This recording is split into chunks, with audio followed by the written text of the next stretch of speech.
Welcome back, IDC family. Today we're here with Shane Shaddix as we continue our interview of our staff elders here.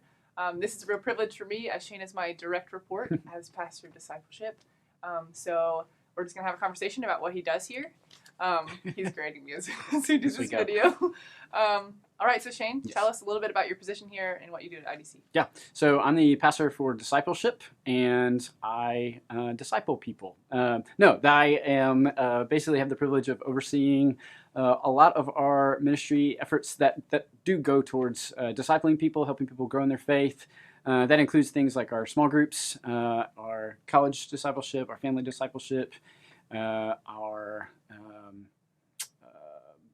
Hispanic ministry, various things like that, our discipleship classes, so all the things like that. Yeah. Involve discipleship. Involved in a lot of areas of our church. Yeah. A lot goes on with discipleship here, so we're grateful for Shane. And I should clarify, I obviously don't do all of those things. I get to work with people like yourself who are more leading out more directly in all those things, and so I just get to partner and be involved, but not necessarily leading out in all of them. It's been great for me to be able to work with Shane this year and continue to do so. So briefly tell us about how you came to know the Lord and relationship with him. So I came to faith by the Lord's grace at a fairly young age. My parents are faithful believers and faithful to pass on the gospel, to share the gospel with us as kids, but also to kind of allow us to ask questions and dialogue and just disciple us really from a young age. And so my discipleship, I think, happened in stages, but early on I had a pretty keen sense of my own sinfulness that I don't think was fully matured, but it was an awareness that I was sinful and therefore guilty and deserving of the Lord's wrath, not because the Lord was mean or harsh, but because I really had an awareness of my own sinfulness, and that just left me a little bit scared. I knew that the Lord would be just in judging me, sending me to hell, and I also knew that the Lord was kind to provide a way through Christ to save me. And so I think in a childlike way, I was able to call on Jesus and just say, hey, I don't want to be punished for my sins as the Lord can rightly do, but I also am very aware that the Lord provided Christ. And so trusted Jesus, I think, like I said, genuinely, and then from there, had a season of that was just growing to know about the Lord, about the Bible more, and then more towards middle school, high school, and began to, I think, turn that growth in knowledge and understanding into a more full-hearted pursuit of the Lord, and had various people throughout the middle school and high school just disciple me and take a particular investment in talking about the Bible with me, giving me opportunities to grow and to learn, to lead Bible studies, that kind of thing. And so the Lord used those things to help grow me in my faith. And that would really be the story, I think, from then on, is just really key people at various points who the Lord used to invest in me and stir up in my heart what it looks like to serve him in the context of local church. So that's the brief sketch there. And one thing led to another, and here we are. So Here we are. Yeah. Here we are. Awesome. So Shane serves IDC and has a family that also is here. And serves IDC. And serves IDC. Yeah. So tell us about the pastel that you have here. That's right. Yeah. So I have a wife, Alicia, who is a labor and delivery nurse, and we have 4 kids. And so we have 4 kids who right now, as of this filming, are under 6 years old, 5 and under. Probably by the time anybody's watching this, they'll be out, have at least a 6-year-old. But Ezra is the oldest. And then shortly after we had him, we have Jade, a little girl. And then we have Mercy, who just turned 2. And then a 9-month-old Peyton. So boy, house. girl. Yeah. That's right, full house. They are a wild and rambunctious bunch, but we really love being parents. And they are seen running around and can be easily spotted, Jade especially, because she has this fiery red hair. And it's easy to pick out of a crowd. So, That's right. That's right. Jade is sweet. Tell us one fun relationship story between you and Alicia. Between me and Alicia. Okay. Well, Alicia and I got to know each other doing a youth retreat, and but we were neither one of us very good at like this getting to know one another dating thing. The way I grew to be interested in her is we had to arrive at this retreat a little bit early, and I had not prepared for my leadership responsibilities, which some of you might not be surprised at all to find out that there was some last minute preparation going on. And so I was staying up late in this house that we were all staying in, and was just being a bad leader really, and trying to prep last minute. And it was super late, and I was the only person who was in the house, I thought, or awake. And then I finished my prep, and I was about to go upstairs to go where the guys were sleeping, and I almost tripped over Alicia at the top of the stairs, who was sitting there reading Desiring God at the top of the stairs at 1:30 a.m. And it was what like, a gal. speak Lord, your servant is listening or ready to go. And then we like didn't talk to each other the rest of the weekend or anything like that. And it took us like another month and a half to like have any conversations. That's how things got started. Okay. But it was just, like 1:30 a.m. reading Desiring God. Like, what else are you looking for? That's right. That's right. She'd Love be mortified that. Yeah. Well, now the whole church knows. No, that's true. The whole world, great. really. It's out there for everyone to see. I love it. Yeah. Alicia's great. She's been such a gift to me personally. All right. So now give me just one fun fact about each of your kids.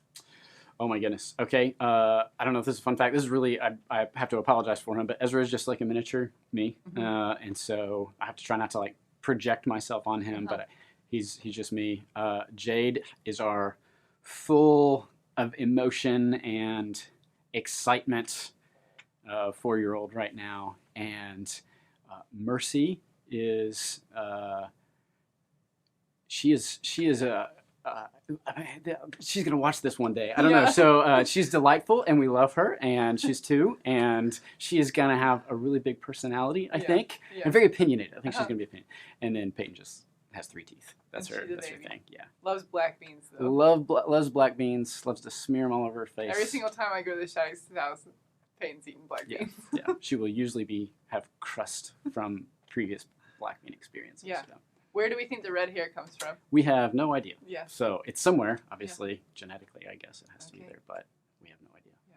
But it's very red. It's not just a little red. It's very red. Yeah. Sweet crew. Be on the lookout for them in our church. How long have you guys been at IDC? Yeah. Alicia and I had the privilege of being a part of the core team. So Alicia and I got married at the end of 2010, and then we moved out here the next week, beginning of 2011, which was 6 months or so before anything was going on with IDC. And got connected with Tony, and just asked if we could be a part of the church getting started. And so we were part of that core team phase. And so we're going on our 10-year anniversary now. So right at 10 years at this point. Yeah. It's very exciting. Which also means for Alicia and I, this is these feel like these are our people. This church, a lot of our growth as a couple and as individuals has come in the context of IDC. We feel privileged to serve, but also in some ways feel like the product of the ministry that the Lord's doing here. And so very thankful in that respect. But also got to see it change for 10 years, which is kind of crazy. Yeah. And that kind of leads into this next question of what is your favorite thing about this church? What do you love about this church? I would, I would probably say something along those lines. When we think about IDC, this is our community of faith. These are the people that we serve with, we grow with, we labor alongside, and everybody knows like life can be hard, and raising kids can be hard, and being faithful at various stages can be hard, but we've been able to walk through all of those things with the people of IDC, and so yes, a lot of our friendships are in this context, but also just the people that we share our hearts with and get to walk alongside. We've had the privilege of walking alongside other members who go through hard things, and it's just natural for us to be able to participate with them and everything. And so that's a long way of saying it's the community of believers that we get to follow Jesus together with and see them grow. And you kind of zoom out, especially the 10 years, and you see how some people have been around equally long, and just the growth that you've been able to see in others' lives, as no doubt they can see in ours, hopefully. It's just really, really sweet and edifying. So that's probably our most ongoingly rewarding thing about being here. That's great. So last question for our formal portion. Okay. Is that what we're doing now, the formal portion? This is the formal portion, yeah. So you obviously have your hand in quite a few hats here with the type, like being the director or pastor of discipleship. So what is your favorite part of what you get to do specifically as pastor? Yeah.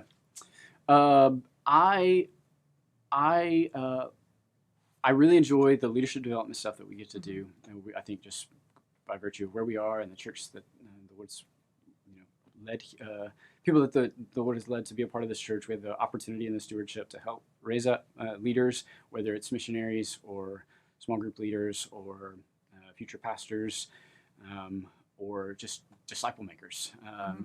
I really enjoy that. I think on the discipleship front, it's not so much an activity or a program or something like that.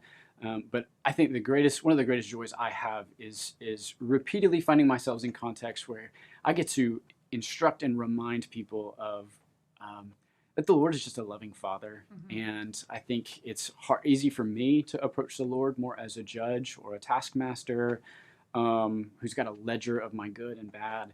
And as the Lord reminds me, but also getting to hold out to others of like, the Lord's not just sitting ready to zap you, but also like He is a Father who loves you, and He invites us to pray and to receive good gifts and to walk with Him and trust Him, and just how like that is a great spiritual truth. It's an incredibly functional spiritual truth. And so getting to help kind of commend a loving, living God to people and to say, look, we know He's like this because look at what He's done for us in His Son, Jesus. And so just kind of seeing how even the gospel story evidences the fact that He is a living and loving Father who cares for us. And then you go throughout the scriptures and it's like, oh yeah, He tells us repeatedly He cares for us. So that's the kind of the move I like to make most. It's like, let me remind you of what you already know. It's like the Lord loves you. And how easily we can forget that. So, Great. Yeah. Well, thank you for bearing with those Absolutely. formal questions. Now we're going to jump into you passed, by the way. Okay, thank you, man. Great job. I still have a job. This is the first time I've been on this side of the relationship here. Usually this is how our meetings go. I just have a list of questions for you. Yes. So now we're going to run into our rapid fire questions that Shane knows some of.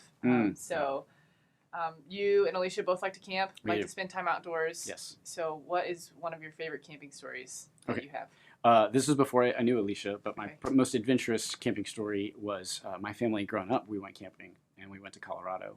And in the campsite next to us, I'll keep this short, the campsite next to us, a bear broke into the people's car. He reached his claws through the weather stripping of the window, pulled out the window, climbed into the car for a bag of chips. Like that was what he wanted. And it was like 5 o'clock in the morning. My dad loaded us up in the car, and we kind of like drove around. And he was trying to wake the couple up who were sleeping through this entire thing. And right as they woke up and like poke their heads out of their camp, the bear gets out and runs like right by their tents. And so he was like, "You might want to get out." No, not now. Don't do that. Like, just stay in your tent. So yeah, that was probably the most exciting camping adventure we had. Is like bear attacks campsite next to us. It's actually good to know that because I have recently gone camping and there were people that were like, "We're just going to store our food in the car." Yeah. And I was, they did. Yeah. But have always been taught to like tie it up. Or something like that. I don't know how necessary it is around here. Yeah, you're right. We got some bears, maybe? But it was in Colorado, so they have bigger bears out there. Wasn't there a bear around here recently? Yeah, like a couple weeks ago in Raleigh. Yeah. And the person, quote, saw it doing bear stuff, I think was from the news article, which is really good. Really just good description of bears. That's right. Oh, that's a good story. That's good. How old were you in that time? I had to have been like 12 or so, 10 or 12, something like that. Gotcha. Okay. Next question. Shane and I share a similar like for certain TV shows, so I'm going to give you 3, and I want you to just rank them as your favorite. Okay. So between The Office, Community, and Brooklyn Nine-Nine, which I know is newer, right. Yeah, rank those for me. I would probably go in that order, although I would say the first couple seasons of Community might, if you could divorce them from the rest of the series, but the first couple episodes or seasons of Community are high up there. So, but if I had to take the whole show, Office, Community, and then Brooklyn Nine-Nine, for sure. Okay. Yeah. So we got a couple Office fans. We talked to Kent a couple weeks ago. And we also talked about The Office. So I'm not on the level that Kent is when it comes to. I mean, none of us are really. We can't even compare. Don't even try to service. Okay. Also, you enjoy sports. I do. You enjoy playing sports. What is your favorite sport to play? What's your favorite sport to watch? Yeah. Does golf count as a sport? Yes. Okay, at this People stage, would be very offended if Right, I were to that's say no. that was a trick question. You did a great job. Yeah. I would probably prefer at this stage of my life playing golf. Okay. On the whole, basketball would probably be the next thing I most enjoy playing, and then watching. I enjoy watching baseball. Baseball's my favorite sport. Do you have a team? Yeah, unfortunately, I am Okay. a Texas Rangers fan, which Yeah. means I'm a fan of a terrible You're baseball hanging team. in there. Yeah, Yeah. it's just thick and thin, I guess. But Mostly thin. that is commitment. Yeah. When you're not a Yeah. bandwagon guy Well, skipping around. So here's the unfortunate thing. There is I really became a baseball fan right after they gone to the World Series 2 times, and so I have only been a fan when they've been terrible for the most part. And so when the day comes when they're good, it will be a huge celebration. Yeah, absolutely. Okay. For the first time. And it's only a matter of time. Maybe. Right? Sure. Yeah. Yeah. It's not looking great right now Okay. for the near future. Okay. Okay, Texas Rangers. Yeah. Great. Last question, Uh-huh. probably the most important question. Shane, as pastor discipleship, runs the internship program that we've had at IDC that I'm currently a part of and the academy. So I want you to tell us or tell me who your favorite intern is. Rank the interns. Yeah, Is that rank what the I'm doing? interns. Okay. Well, obviously Sam, number 1. Yikes. Right? Okay. It's behind the camera here. Okay. It's just Sam and then everybody else. I think. Okay. Yeah. It's probably That's a fair fair. way That's to say fair. it. Brogan's not even at the top. Huh? Brogan's not even at the top. Brogan's leaving. He's dead to me. Ooh. I'm just kidding. He's not. That's not true how we reflect that. We care about our interns. Yeah. Okay. That I'll allow it. was a terrible thing to say. Brogan, I do not believe that. I'm sorry. We love Brogan, and we are sad to see him go. That's true. All right, that's all I have today. Thanks so much. Yeah, thank you for sitting down with us and having a conversation. We're going to continue to do these interviews as we walk through each of our staff elders. So keep watching, keep hanging out with us, and we'll talk to you soon.